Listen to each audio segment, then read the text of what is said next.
विघ्नहर्ता श्री गणेशा, श्री गणेशा, श्री गणेशा। क्या यहाँ मेरे पिता का श्राद्ध कर देने से उनकी आत्मा को सद्गति प्राप्त होगी? निस्संदेह। किंतु ब्राह्मण देवता, ये श्राद्ध कर्म होता क्या है? इस श्राद्ध का फल तुम्हारे पूर्वजों को मिलेगा। इसी से उन्हें शीघ्र मुक्ति पाने में सहायता मिलती है।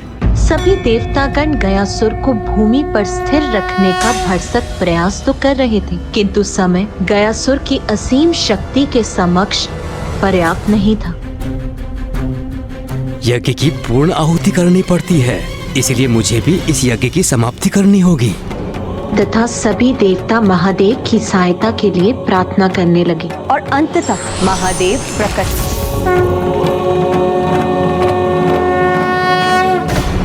गयासुर नारायण का परम भक्त है, इसलिए इतना बल उसमें नारायण की परम भक्ति से ही उत्पन्न हो रहा है। इसलिए आपकी समस्या का समाधान तो नारायण ही कर सकते हैं। इसलिए आप सभी नारायण का ही आह्वान कीजिए।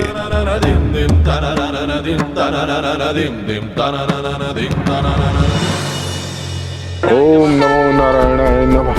ओम नमो नारायण नमः। ओम नमो नारायण नमः। ओम नमो नारायण नमः।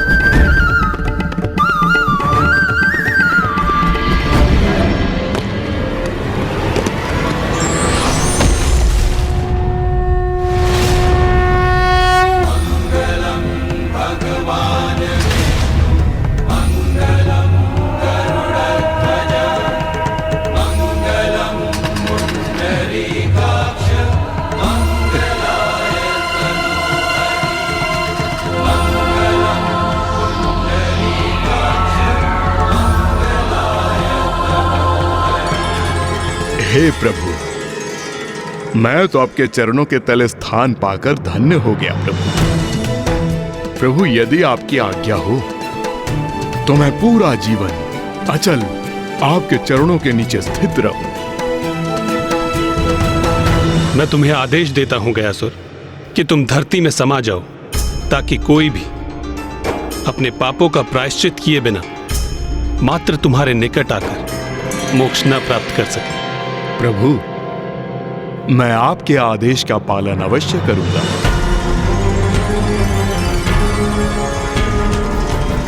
तुम्हारे इस त्याग से मैं अत्यंत प्रसन्न हूं। मांगो गयासुर, वरदान मांगो। मैं तो आपका भक्त हूं प्रभु, और आपके भक्त को किसी भी स्थिति में मात्र जन कल्याण ही सूझता है। इसीलिए आप मुझे ये वरदान दीजिए कि आप मेरे हृदय में सदैव जब तक सृष्टि रहेगी श्री विग्रह रूप में स्थित रहेंगे प्रभु। और इस क्षेत्र में जो भी अपने पूर्वजों का पिंड दान करेगा उसे सद्गति की प्राप्ति होगी प्रभु।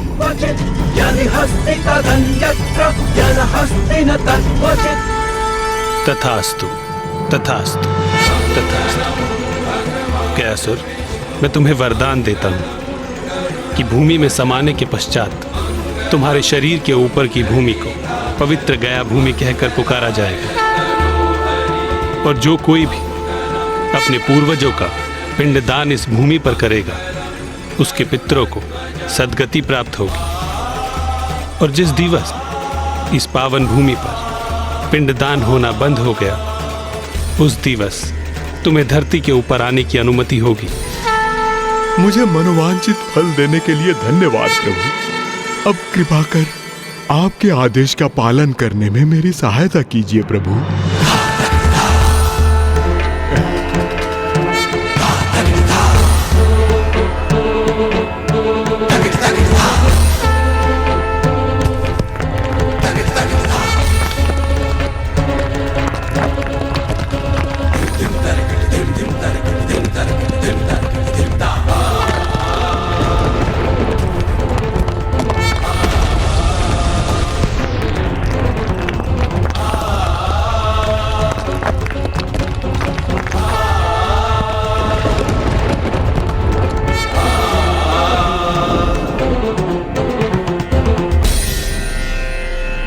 पुत्रों, ज्ञानरी के पिशाच और सुबोध को गया ले जाओ।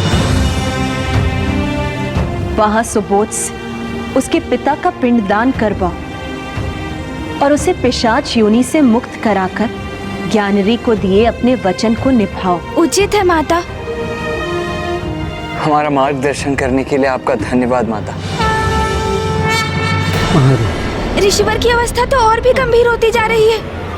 पानी माँ, ऋषि जगेश्वर तो अत्यंत रुग्ण अवस्था में प्रतीत हो रहे हैं। हाँ पुत्र, ऋषिवर की स्थिति तो बिगड़ती ही जा रही। यदि वो अन्न और जल से वंचित रहे तो शीघ्र ही उनका अंत हो जाएगा और अब उनके जीवन की मात्र 20 श्वासों की अवधि शेष। महादेव महादेव। माँ, यदि हम पिताश्री के काशी आगमन का उपाय नहीं कर सके तो हम सब ब्रह्म हत्या के दोष के भागी बनेंगे।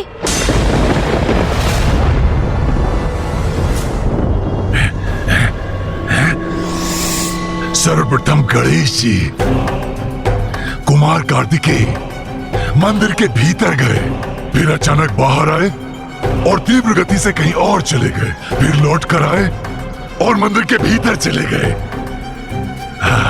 और अभी भी मंदिर के भीतर ही है।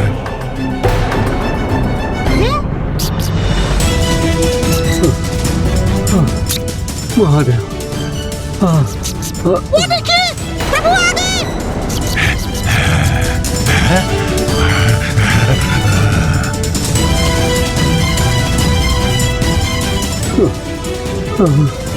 महादेव महादेव। पिताश्री, प्रभु गणेश जी और गुरुदेव तो लौट रहे हैं, किंतु वो अपने साथ किसे ला रहे हैं? महादेव।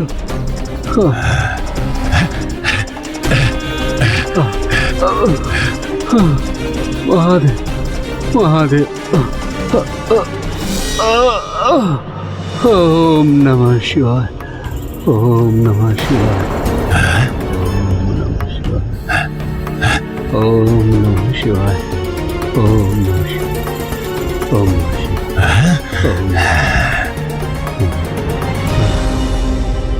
धीरज रखिए ऋषिवर, आपको कुछ नहीं होगा। ओम नमः शिवाय। ऋषि हैं, माता के मंदिर से आ रहे हैं। अवश्य माता ने उन्हें मेरी सहायता के लिए भेजा होगा। ओम नमः शिवाय। प्रभु गणेश जी, गुरुदेव, ओम नमः शिवाय। ये ऋषि मुझे अस्वस्थ प्रतीत हो रहे हैं। मैं इनके लिए अभी जल लेकर आता हूँ। नहीं वत्स सुबोध, तुम रुको। ज्ञानारी जी, ऋषि जगेश्वर अभी अत्यंत गंभीर अवस्था में है और वो तब तक अन्न और जल ग्रहण नहीं करेंगे जब तक उन्हें पिताश्री के साक्षात दर्शन नहीं हो जाते। इसमें आपको क्या कठिनाई है गणेश जी? आप तो स्वयं महादेव पुत्र हैं। आप उनका आह्वान करेंगे तो अवश्य प्रकट होंगे। नहीं ज्ञानरी, पिताश्री का यहाँ काशी में प्रवेश करना संभव नहीं। हमें कैलाश जाकर किसी उपाय से पिताश्री को ऋषि जगेश्वर के लिए यहाँ आने के लिए सहमत करना होगा, क्योंकि ऋषिवर के जीवन की रक्षा का बस यही एकमात्र उपाय है। तो फिर मेरी मुक्ति का क्या होगा? माँ ने स्पष्ट किया है, तुम्हारी मुक्ति के लिए हमें गया जाना होगा। आपने इतने समय बड़े धैर्य का परिचय दिया है ज्ञानारी जी, किंतु थोड़ी और प्रतीक्षा कीजिए। हम आपको गया अवश्य ले जाएंगे, किंतु उसके पूर्व हमें ऋषिवर की अवस्था को सुधारने का उपाय करना होगा। समझ गया, सब समझ गया मैं। पहले मुझे कहा गया काशी चलो, फिर कहा गया गंगा में स्नान करो, फिर पिशाच मोचन तीर्थ करो, फिर माता के मंदिर चलो और फिर अब गया चलो। यहाँ चलो, वहाँ चलो, ये करो, वो करो, और अब आप दोनों ने इस इस ऋषि की अवस्था का दायित्व उठा लिया। इनके प्राण जाने को है तो महादेव के दर्शन होना चाहिए, तो इनके प्राणों की रक्षा होगी। मैं तो पूर्व से ही मृत हूं और एक मृत पिशाच की समस्या इस जीवित ऋषि के कष्ट से कम महत्वपूर्ण है। मेरी समस्या से ऊपर मैं किसी की समस्या को स्वीकार नहीं करूंगा। ये ऋषि तो स्वयं अपने प्राण त्यागने को आतुर है, ये उनका आर्ट है, तो क्यों ना मैं ही उनकी सहायता कर दूं। मैं ही उनके प्राण ले लेता हूं। जब इनके प्राण ही शेष नहीं रहेंगे तो इनकी समस्या का स्वतः ही अंत हो जाएगा। अब इनकी आत्मा और मुझे दोनों को गया ले जाइएगा और वहां हम दोनों का विधिवत श्राद्ध और पिंडदान करवा दीजिएगा। हम दोनों ही मुक्त हो जाएंगे।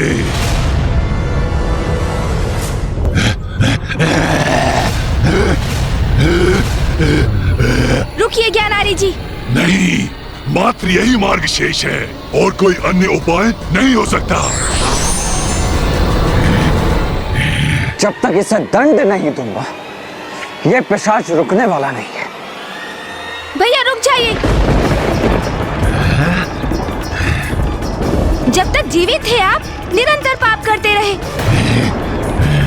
और अब मृत्युपरांत भी आप पाप कर रहे हैं। हत्या करने जा रहे हैं, वो भी एक तपस्वी ऋषि की। महादेव के परम भक्त की हत्या करेंगे आप। ज्ञात भी है आपको, यदि आपने ऋषि जगश्वी का स्पर्श भी किया तो महादेव के कोप के भागी बनेंगे आप। उनकी क्रोधाग्नि भस्म कर देगी आपको।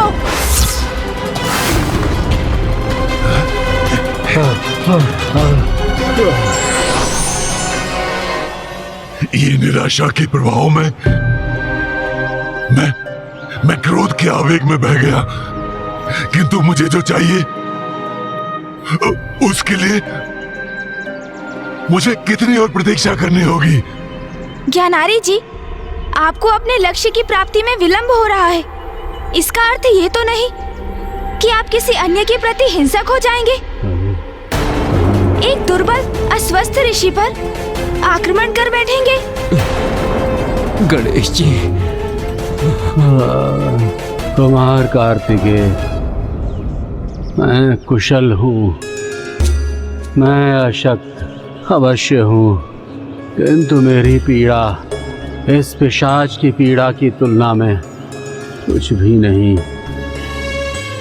आप मेरी चिंता मत कीजिए, मेरी तो भक्ति में ही शक्ति है। मेरा विश्वास है कि महादेव और माँ जगत जननी मेरा कुछ अनिष्ट नहीं होने देंगी। हाँ ऋषिवर, आप सत्य कह रहे हैं।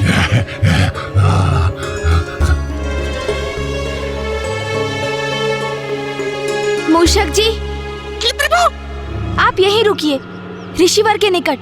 कैसी आपकी आज्ञा प्रभु? हमें सर्वप्रथम अपना वचन निभाने गया जाना होगा।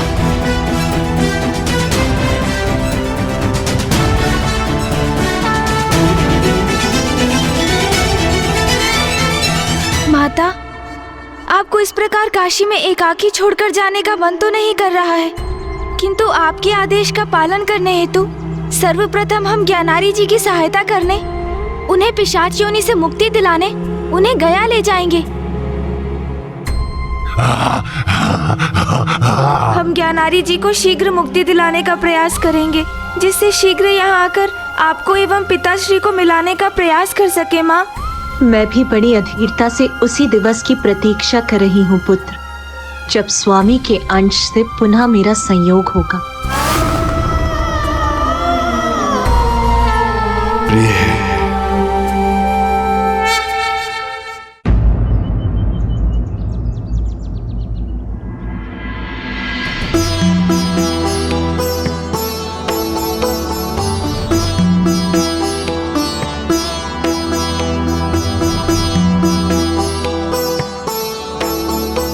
मेरे समान मुझे अतृप्त आत्माएं दिखाई दे रही हैं।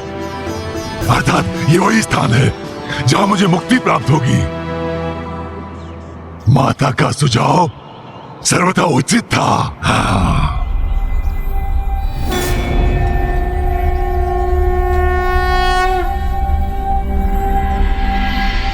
इस आत्मा को मुक्ति दिलाने के लिए हमें श्राद्ध करना होगा, परंतु मुक्ति कितनी आसानी से मिलेगी वो इस बात पे तय होगी कि जिनका पिंडदान हो रहा है वो अपने जीवन काल में कितने पाप किए हैं। पिताश्री ने तो अनेकों पाप कर्म किए हैं, उनके लिए मुक्ति पा पाना कैसे सरल हो पाएगा।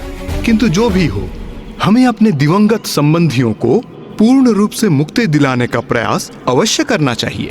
यही हमारा धर्म है। पितृलोक वो लोक है जहां हमारे पूर्वजों की आत्माओं का वास होता है। चंद्रलोक स्वर्गलोक से भी उच्च स्थान पितृलोक का होता है। यदि किसी का उचित प्रकार से श्राद्ध कर्म ना किया गया हो तो मृतक की आत्मा भटकती रहती है। उसे शांति केवल उचित प्रकार से किए श्राद्ध कर्म से ही मिल सकती है। अर्थात क्या यहाँ मेरे पिता का श्राद्ध कर देने से उनकी आत्मा को सद्गति प्राप्त होगी? निस्संदेह। किंतु ब्राह्मण देवता, ये श्राद्ध कर्म होता क्या है? इस श्राद्ध का फल तुम्हारे पूर्वजों को मिलेगा। इसी से उन्हें शीघ्र मुक्ति पाने में सहायता मिलती है। इसमें 3 विधियां होती हैं: जलदान, पिंडदान और ब्राह्मण भोजन। जलदान के द्वारा उस आत्मा को जल प्रदान होता है, पिंडदान के द्वारा तृप्ति होती है और ब्राह्मण भोजन के द्वारा शेष पूर्ति होती है। अब हम पिंडदान से आरंभ करेंगे। किंतु ब्राह्मण देवता, ये पिंड क्या होता है? गणेश जी, मैं आपकी ये जिज्ञासा अवश्य शांत करूंगा। किसी भी गोलाकार वस्तु को पिंड कहते हैं। जथा पिंडे तथा ब्रह्मांडे, ये पूरा ब्रह्मांड ही पंच तत्वों जल, अग्नि, तेज, वायु और पवन से बना हुआ है। उन्हीं 5 तत्वों से अपना शरीर भी बना हुआ है। इसलिए पिंड ब्रह्मांड का प्रतीक है और ब्रह्मांड पिंड का।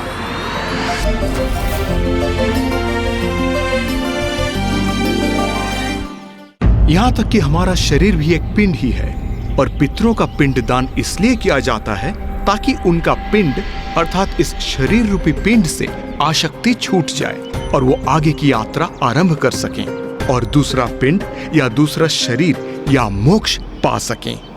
ब्राह्मण देव, हम पिंडदान का महत्व तो समझ गए, किंतु ये जल तर्पण क्यों आवश्यक है? मृत व्यक्ति की आत्मा को जल की बहुत प्यास होती है, किंतु उसे किसी भी जल के स्रोत के निकट जाने की अनुमति नहीं होती है। इसलिए उसके पुत्र द्वारा दिया गया जल उसकी प्यास बुझाता है और वही जल वो आत्मा ग्रहण करती है। इसलिए जल का तर्पण परम आवश्यक है।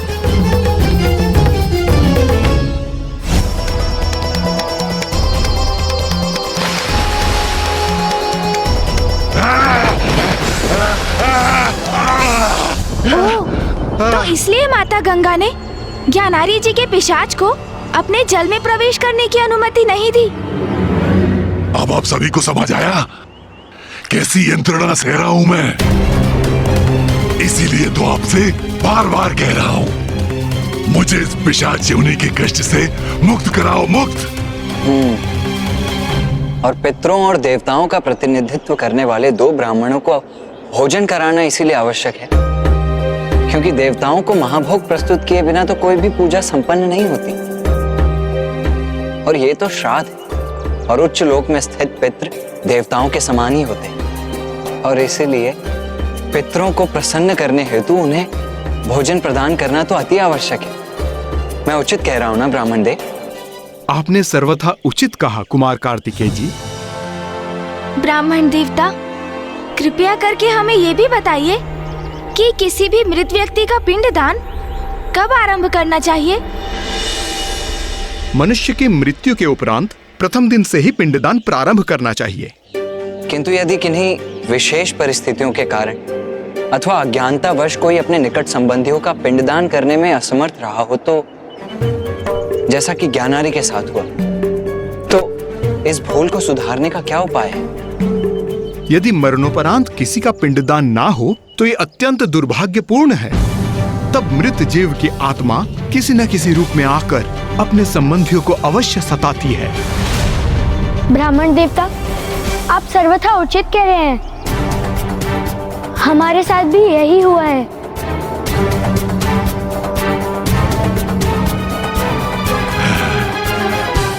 किंतु समस्या का निवारण भी संभव है।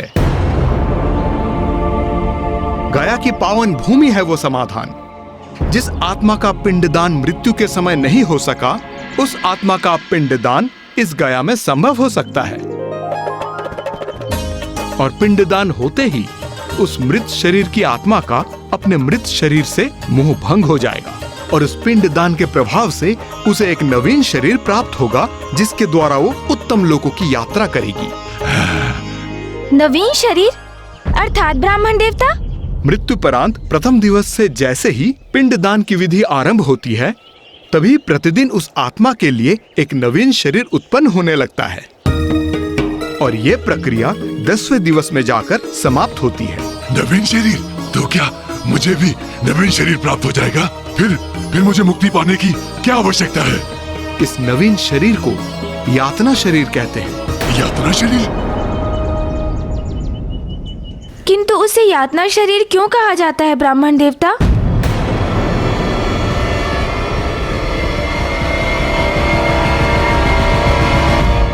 मानव जीवन हमें बार बार प्राप्त नहीं होता, इसलिए इसका प्रयोग लोक कार्य और धर्म के लिए करना चाहिए, क्योंकि जीवन दुरुपयोग हमारी मुक्ति के मार्ग को कठिन बनाता है।